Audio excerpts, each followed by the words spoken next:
Do you recognise this guy? That is the actor Murray Hamilton.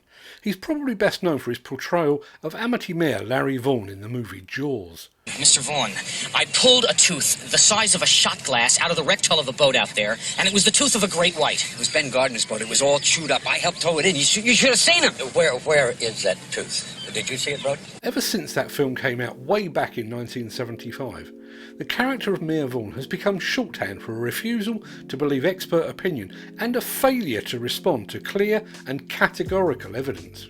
As recently as 2 years ago, his character was resurrected as an internet meme to describe the world's somewhat slow reaction to the COVID-19 pandemic.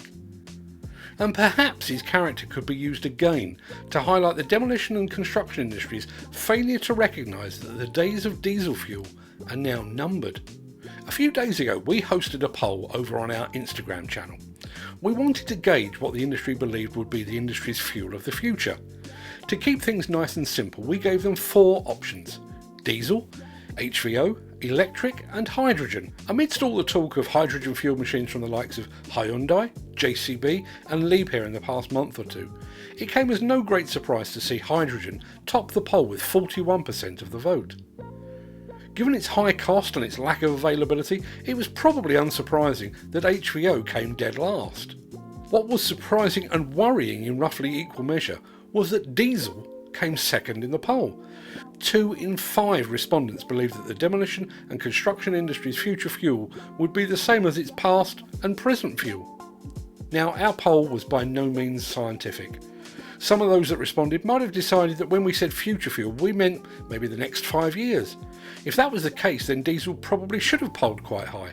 Hydrogen isn't yet available, and we have, perhaps belatedly, begun to understand the potential drawbacks and limitations of electric. Instagram is also a global platform, so there is a possibility that some of those that took part in the survey did so while living in a country with a rather more laid-back approach to climate change and sustainability. Even so, 40% is a worryingly high number.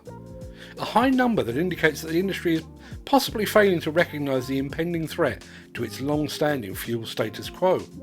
Is this because the message isn't getting through? Is the industry sitting on its hands until legislation and regulation takes away white diesel just as it did with the demise of red diesel? Or is the industry hoping the whole thing will just blow over? Remarkably, this poll was conducted just over a month after the Mammoth Bauma exhibition in Germany. During that show, just about every equipment manufacturer displayed and demonstrated machines running on diesel alternatives. Multi-millions will have been spent upon research and development to bring those machines to market.